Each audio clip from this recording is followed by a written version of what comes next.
At some point during your childhood, your parents picked you up, put you down, and never picked you up ever again. At some point in your childhood, you and your friends went outside to play together for the last time, and nobody knew it. Childhood is this wonderful thing that by its nature can't last forever. These were simpler times with simpler joys, assuming that you were raised under the right circumstances. You can only be a kid for so long, and adults can only maintain the illusion of a perfect world for so long. Life may get more difficult and complicated as we grow up, but that doesn't mean we can't still have fun, be curious, and have some imagination. Welcome to Games for Healing, the web series about video games dealing with life struggles, life lessons, and mental health. Lil Gator game uses nostalgia in the best way possible. Rather than simply making you say, oh hey, there's that thing from my childhood, it'll instead make you say, oh hey, there's that feeling from my childhood. It released in December 2022 after being developed by Mega Wobble and published by Platonic Games. This has got to be among the most playful and pleasant games I've played in recent years. It's a short but densely packed sandbox that just asks you to have fun and make friends, all in the name of trying to get your big sister to play with you. The plot here is that there's been a bit of a rift between Lil Gator and their big sister. Big Sis is now of college age and is absolutely swamped with homework and the new challenges that come with being an adult. There's a clear age gap between these siblings. Lil Gator wants Big Sis to play with them, just like old times, but there's too much work to be done. They used to always play pretend. They'd go on tons of adventures together while using their strong imaginations. Our protagonist decides that to get their big sister to play again, they'll need to construct the best game ever and include all of their friends. The first bit of the game takes place on a small island. Here you can get used to the game in a tutorial fashion. Once you go on some quests and put on your hero outfit, it's time to tell your sister of your grand exploits. Unfortunately, she's still too busy to play. Now the game opens up. It's time to go to a new island and expand Lil Gator's game by making even more friends. This second island is far larger with more to explore and do. Most of the game takes place here. Everything you do in this experience takes the form of one big pretend fantasy adventure game. You'll get to choose your own hero name. I chose the name Lonk. Characters will pretend to be quest givers and shopkeepers. Enemies are just pieces of cardboard with monster drawings on them, all in the name of live-action role-playing. Seeing these youthful characters all playing together out in nature reminded me a bit of my own childhood. Playing pretend, playing out in the woods with the neighborhood children, using sticks as weapons, making up pretend shops and restaurants. I'm sure most older people who try this game will feel some semblance of relatability while playing. There's some kids in this story that think they're too cool to have fun. I'm sure you've known kids like that while you were growing up, or maybe you were that kid. Gameplay-wise, this is a big sandbox with lots of toys for you to play with. There's no map, so you're clearly encouraged to just explore. I was concerned about this, but that concern washed away quickly. Landmarks, signs, and characters who give directions are all over the place, so you won't be getting too lost.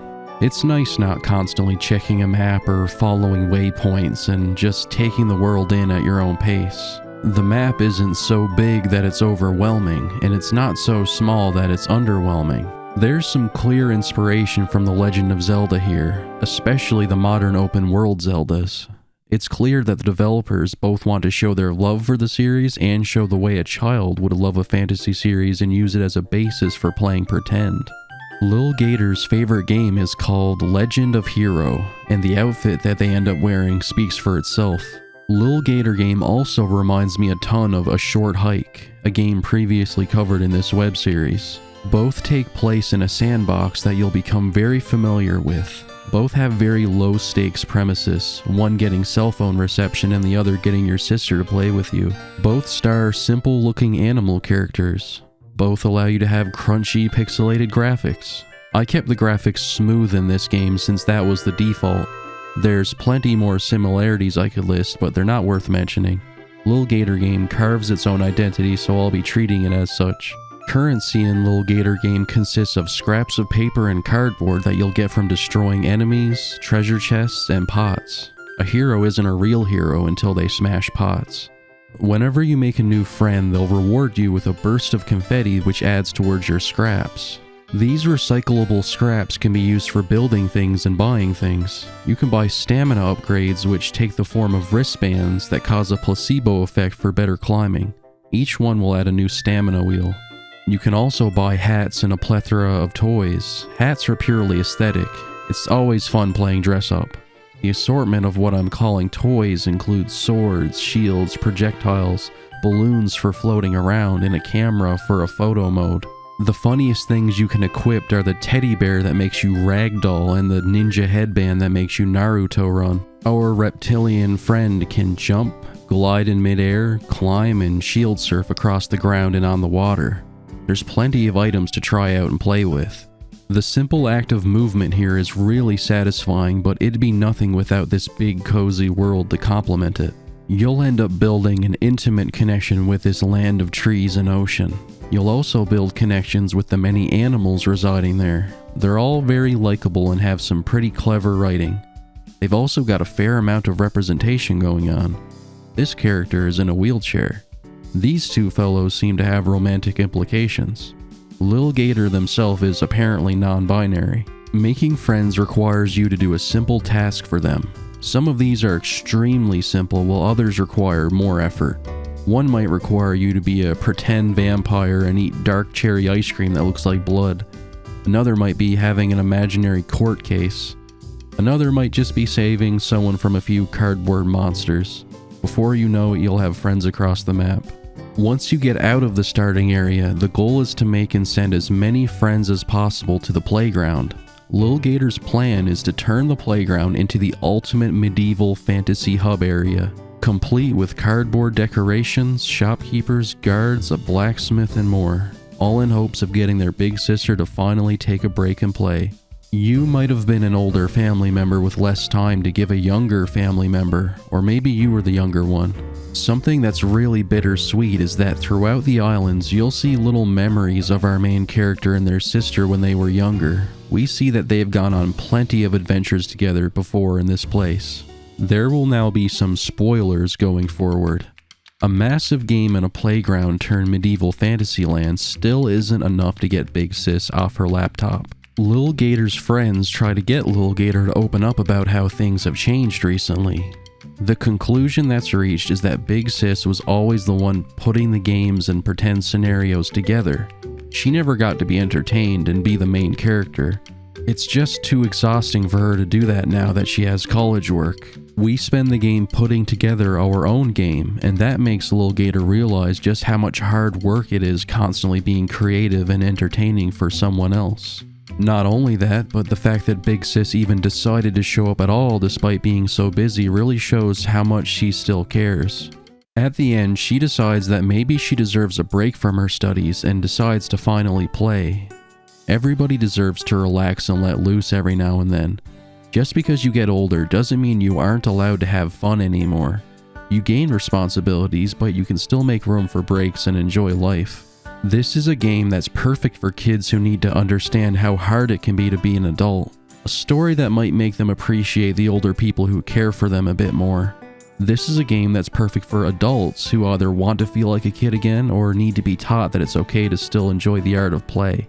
They say it's important to keep in touch with your inner child. I think that this game will stir the memories of many people and make them think about that. After your sister joins the game, all that's left to do is 100% the game by making every friend and destroying every cardboard enemy. I thought this might be tedious since it'd be like finding needles in a haystack, but at this point you're given items that track them for you.